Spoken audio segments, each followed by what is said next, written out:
So will the death of Khabib's father impact his performance? Will this give Justin Gaethje a huge mental advantage? And how can you learn from this to be more in control of your thoughts and feelings, resulting in a higher performing you more of the time, so that you can perform better against anyone in any given situation? In fact, you know what? I'm going to do an experiment. Stay around till later on, and I'm actually going to do something in real time with you, so you can go inside your own mind to explore your thoughts, your labels, your narrative, and how you can learn from this UFC fight to become a better, more confident and more in control version of yourself. So welcome back to the Believe in Bruce channel, the channel where we help you get inside your head and heart so you can think, feel and act that little bit better. Remember to take 2 seconds out to like the channel below and subscribe. Welcome, become part of the community. And as well as subscribing below, please leave your comments. I'm always fascinated and educated by what you're picking up on, your opinions, your beliefs, your experiences about what I'm talking about in this video. So UFC 254, Khabib versus Gaethje.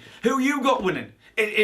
For me, wow, there is some data that I've been going through, some data, and I'll be explaining that on my next video tomorrow when I've analysed the body language from the press conference. But on this particular one, what I'm going to look at here is the cerebral, the mental, the cognitive impact of Khabib's father passing away and the potential impact, which no one seems to be talking about enough, on Khabib's physical performance. Now, if you're a fan of the UFC, you'll understand how close Khabib and his father were.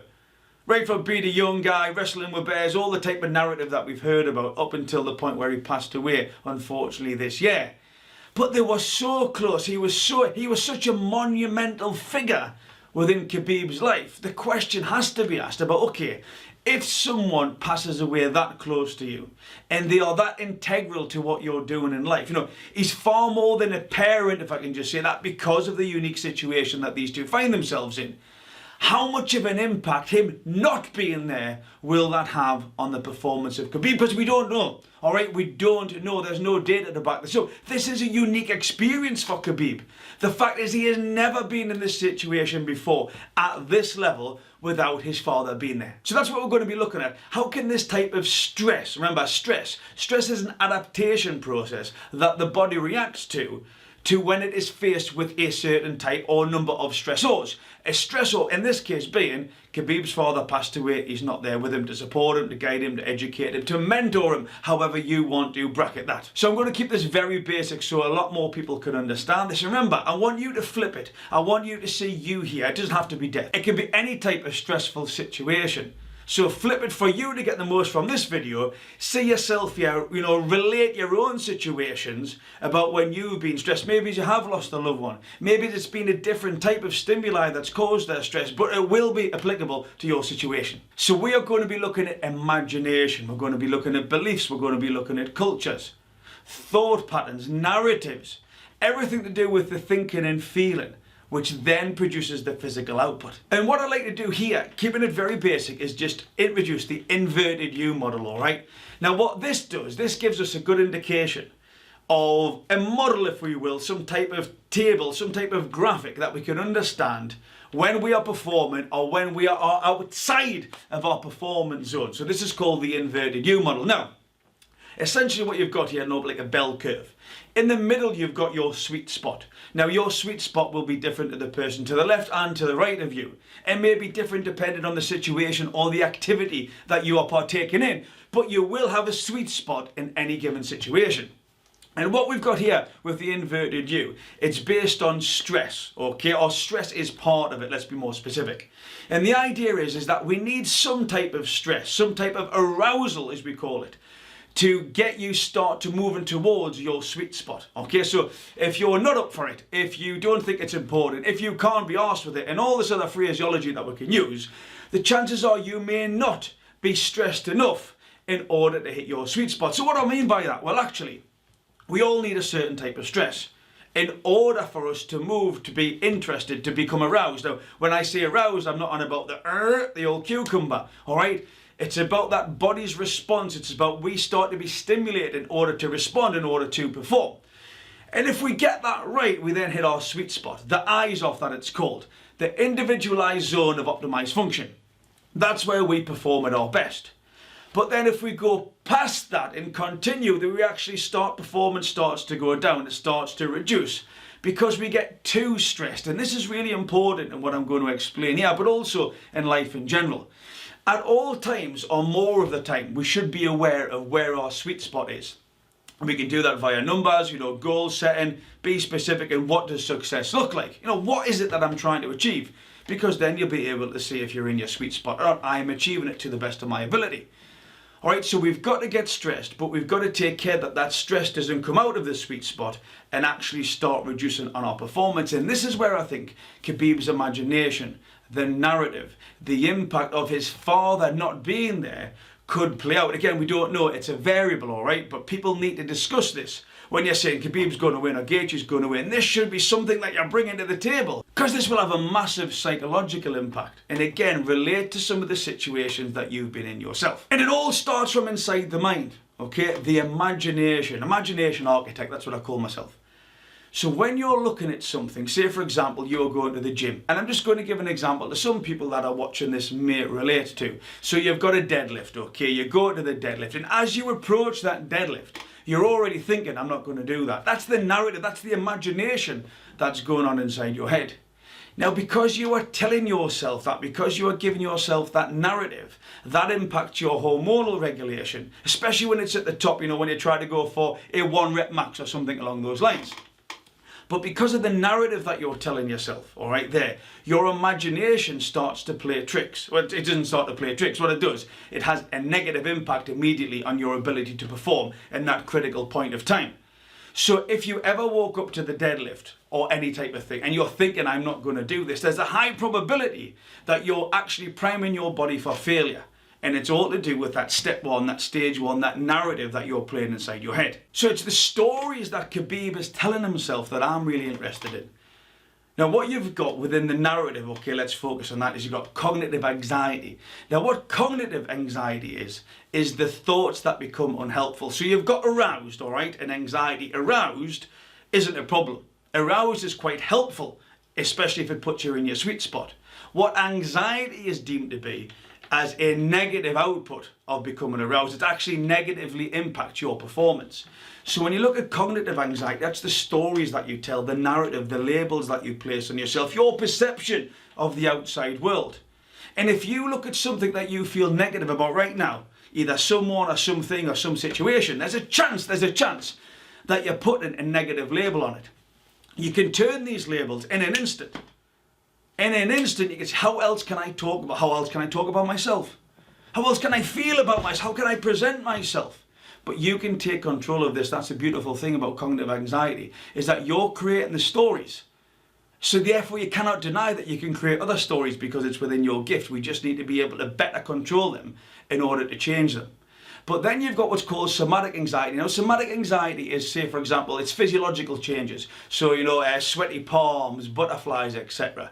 Now, those necessarily aren't a hindrance to performance.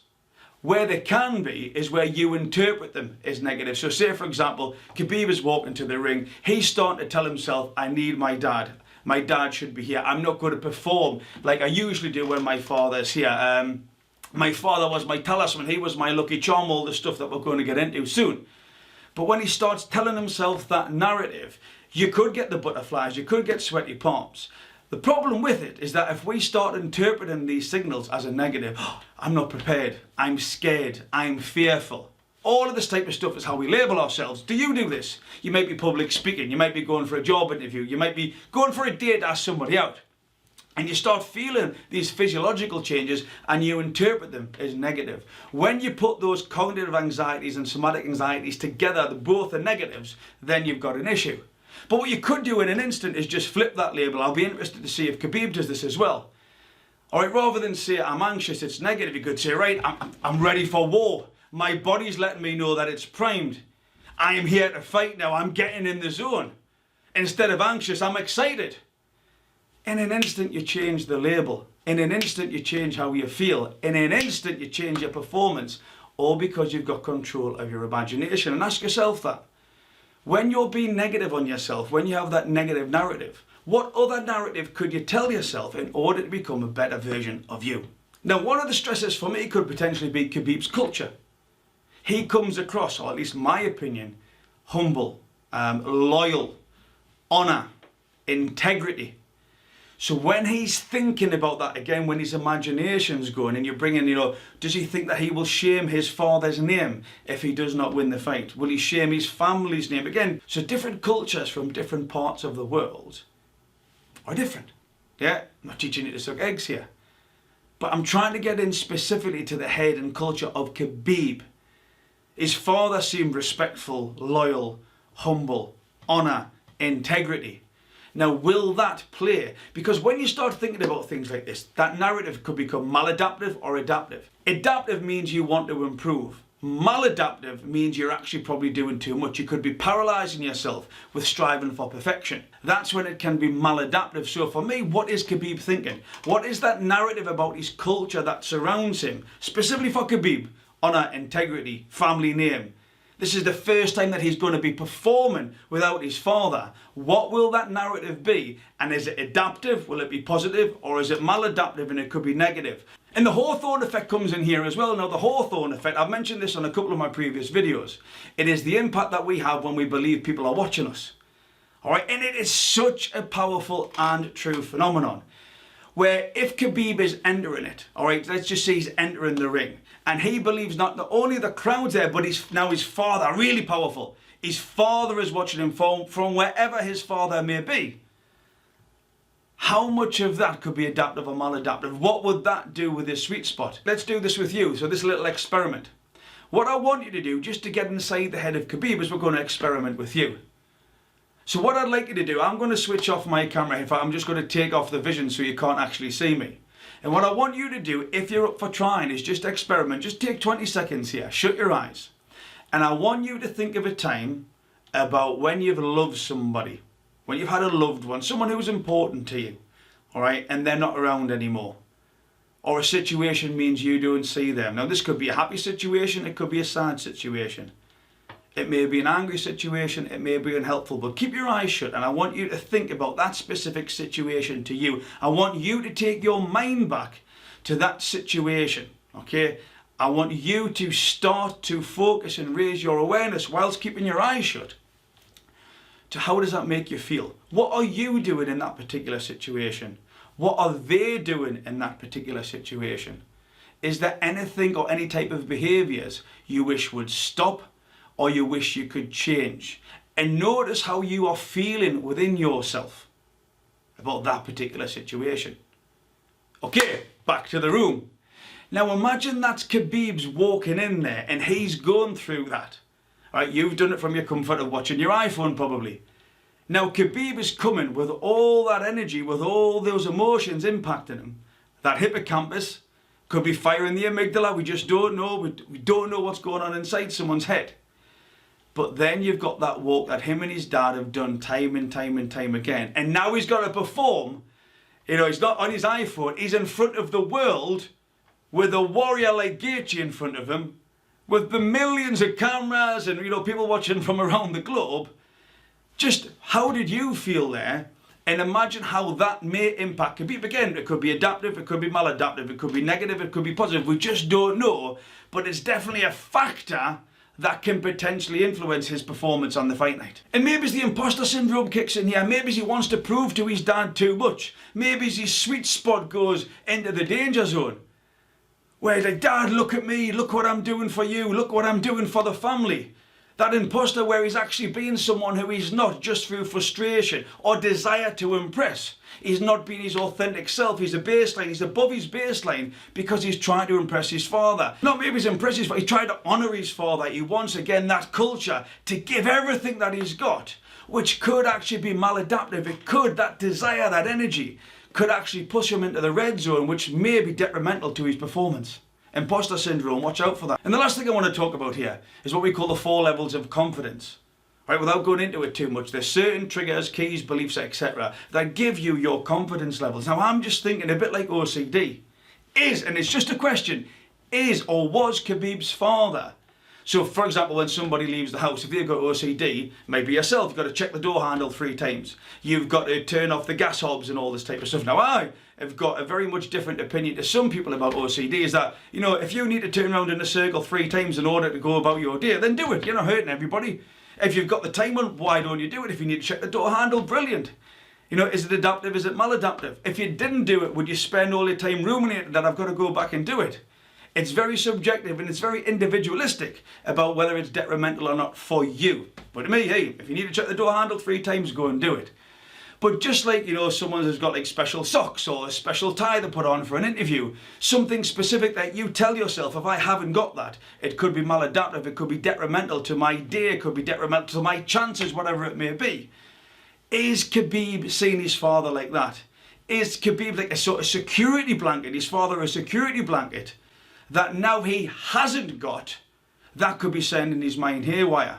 Because it's, again, a very real and a very true probability that that could be an option. It might not be. You know, it's 50-50, we just don't know. But there's an absolute possibility that Khabib having his father there as a security blanket, as his sort of safe space, as his safe thing, you know, I've got this, I've got my dad, right, I'm ready to go now. With his father not being there anymore, how would that impact? You've probably got some yourself. Is there certain things you do, certain behavioural rituals you've developed over time, or certain objects that you have, that you need to have in order to feel safe? Mobile phone's probably the biggest one now. People panic if they haven't got the mobile phone. That's exactly what's going to happen here, or could happen. All right, high probability that that could be present, where Khabib's father is not there, so Khabib doesn't feel safe. If he doesn't feel safe, boom, that goes in. Now, I don't know if any of this is going to happen. None of it may happen. That's the authentic truth. But this is something that happens when somebody dies, or you are subject to a stress type response.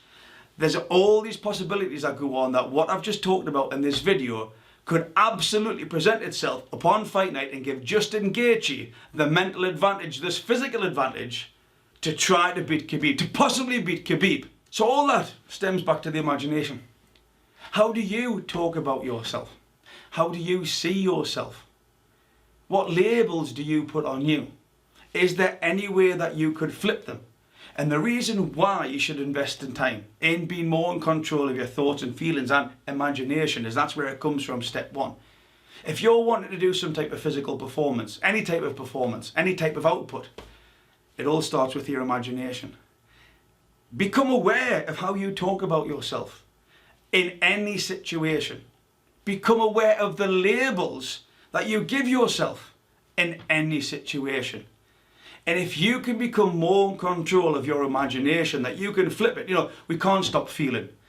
We feel, we're humans, we've got heads, we've got hearts. But what we can do is we can take control of that feeling quicker to make that negative impact reduce. All right, the amount of time it hangs around, boom, we're in control of that.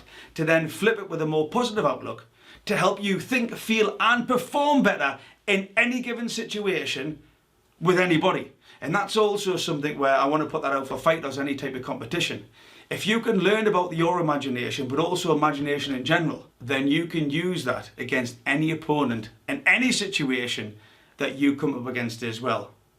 Be the best you by learning to control your imagination, but also how to utilise it against somebody else who you may need to win in whatever capacity. Remember to like and subscribe to this channel. It'd be great to have more people join the Believe in Bruce community. We've got over 140,000 subscribers in 12 months, which is fantastic. So a lot of people obviously think I'm doing something right, which is fantastic. I'll be doing the body language analysis tomorrow, and also on Saturday night you can catch me live on True Geordie's live stream. It'll be me and the lads. They've actually got an MMA fighter coming this time, who is, to be fair, pretty top draw. I've watched a couple of his videos and he's got some magic moves on him. So yeah, it's Saturday night, True Geordie's live stream. Love to see you there. I'll be putting the next body language video up tomorrow, straight after the press conference. So make sure you subscribe and turn your notifications on to get that, to see if we've got any inkling from their body language about what's really going on inside their head and heart. It'd be fantastic to watch both fighters go for it. Those little tells that sometimes go under the radar. But more important than any of this, believe in Bruce.